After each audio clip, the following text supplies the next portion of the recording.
Hi everyone, today is June 15th, 2023. This is Miss Michelle Fixit, otherwise known as Michelle Fixit. We are currently on our way to the admissions place, and I did actually forget to reset the code because the code is going on again. So I have to pull out my little code reader and set that up. But basically, I was able to meet my my cousin, who I was really looking forward to meeting, and I did see my sister. If that video ever gets released, because it wasn't the best video, then I did refer to her as Sister Cat and everything. I went into it all happy, and life happens, so it's okay. I get to meet my cousin Anthony, and he signed my book because that was a priority for him. He saw it on my Trailblazer, and so we didn't get to really talk too terribly much, but I mean, we've been able to converse on the phone a good chunk, and so it was nice to put an actual person instead of a face to a name, because I'd already seen his face and everything, because I did watch a couple of his YouTube videos. So I wish that we would have met on better terms and been able to sit down and have some bites and all that good stuff. But I mean, I did get to see a lot of his character, and that really showed today, because I think that he handled all the craziness of the adventures and everything, and situational awareness and things like that very well. And so I stand firm in the belief that I really, really like him. I am super excited that he is an addition to the family, and hopefully we can start mending bridges for other areas of the family. And then other areas, it's good fences make good neighbors, good boundaries make good policies for interaction with family members, because sometimes family can be like friends, and then sometimes family is not like friends, and you can take that and twist it whichever way you want to. But everyone out there knows that sometimes you have people in your family where you're like, man, I don't really want to deal with them, and then other times you're like, I really like this person, I want to spend more time with them, but geographically you're distant. And so it was a really fun experience, and I'm just kind of killing time and driving randomly but not randomly to the Veep station, and forgetting that I need to do the code. So I am going to be a terrible multitasker, and I am going to clear my code and attempt to clear my code while I'm driving, which I don't know if it's going to do that. Okay, so it's gone, and so hopefully it stays away. But I should have done that at the gas station that I met them at off the interstate. That would have been the better method for me to do, but it's okay. It's all right. I burned a lot of fuel between yesterday and today, because yesterday I did fill up the Trailblazer. You guys got the video on that. And the way that I intend to stagger these videos is 3 hours of content per day, stagger it once publication starts, because as of today I have not started publication. I said it in another couple of videos, or maybe just one, I don't know, it depends on how many videos don't have personally identified information in them and content and stuff like that as to what you guys get. But I'm going to say 3 hours of content per day, and I will personally preview them, sort of, if I've already seen them, then I'll make notes. And as of right now, as of today, I am current with each time that I make a video. I am uploading it to YouTube, locking it down, and then once in, then making a couple little notes with the date and just generalized information. And then last night I did finally get on YouTube with the content creator thing, where you can just type out the narrative that you're putting on there. So again, I'm not going to put a ton of time into this. I'm going to give generalized information, bullet points, stuff like that. And then you guys can take it and do whatever you want to with it. I have a really grand idea of starting out some homeless videos, or maybe labeling videos as adult issues or relationship issues and stuff like that. And if you guys just think I'm a cuckoo bird, then that's fine. I have no problem with that. If you think that you like what I have to say, then you can ask more questions, and as I have time, I will try to make additional videos for additional situations. Of course, there will always be home improvement stuff. There will always be vehicle stuff, depending on what the needs are for the red mechanical children, plus the addition of the silver one and the black one.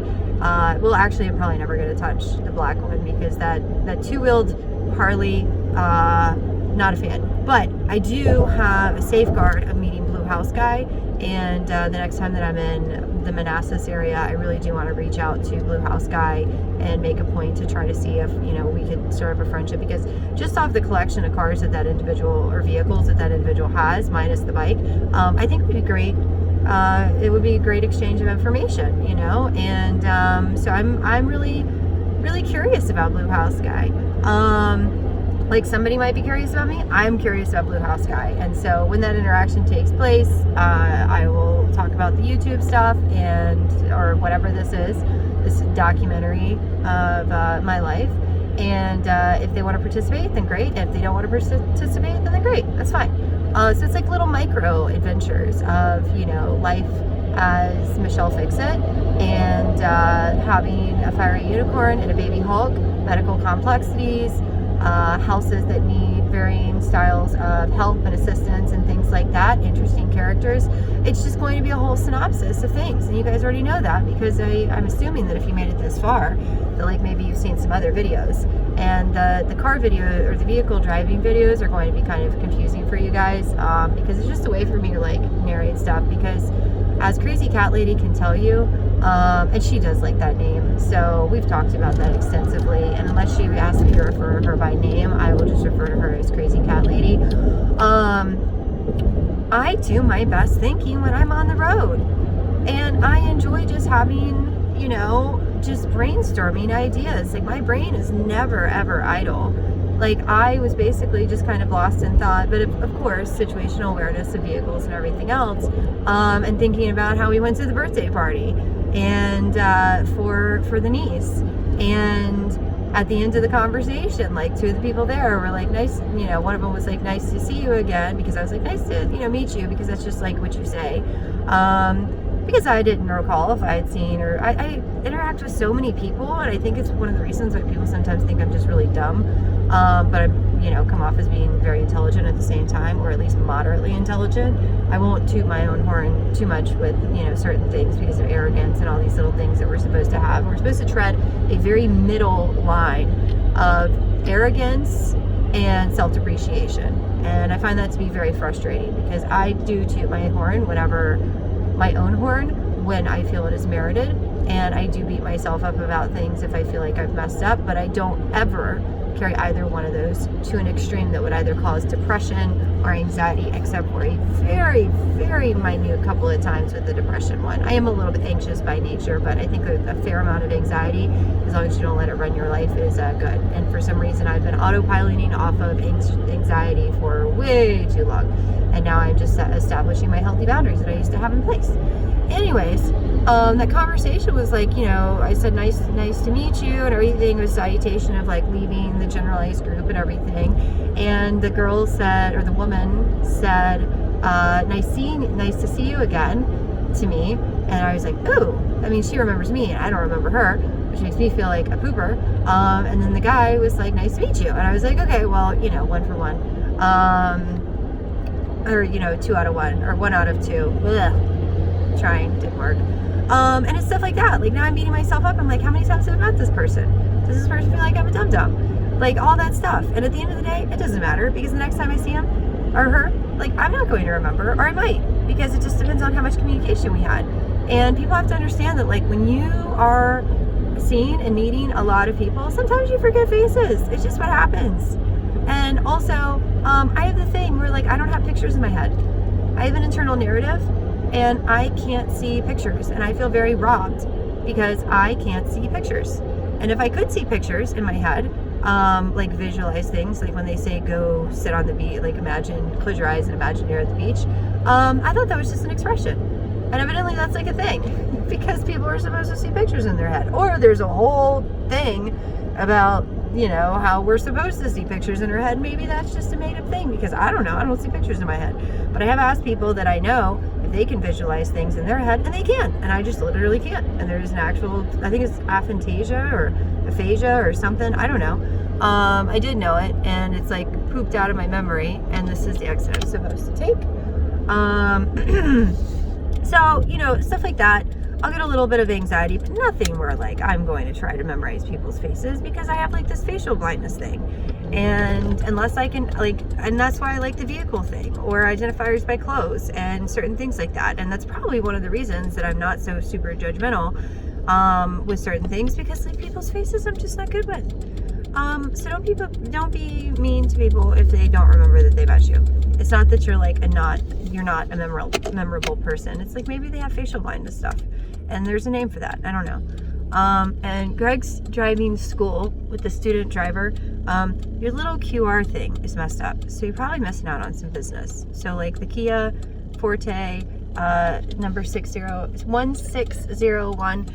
You guys might want to fix your little QR code, because like half of it's there, and I'm trying to learn about the QR stuff, the QR box code thing, whatever it's called. I know there's a Q and an R, and I think it's just, maybe it's called a square. I don't know. It's not one of my things. It's not one of my areas of expertise. And just a random observation, just because like you have all this great marketing, branding and stuff, and like suburban guy's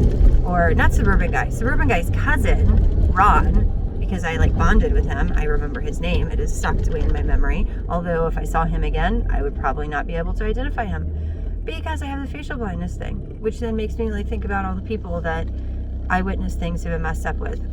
So anyways, he had a little QR thing, and I had to pay him for stuff, and I did it, and I was like, oh, that's cool, because I didn't know that was a thing through like Cash App thing, and it was fascinating, because that's how my brain works. Oh man, I was supposed to turn there. I didn't turn there. Oh man, not because of you guys. No, wait, hang on. Sorry guys. So in 0.5 miles, I'm supposed to turn, because you guys make my map a little bit smaller, and then I get confused on where I'm supposed to go. And I had to see if I can, there's some way that I made this map thing bigger.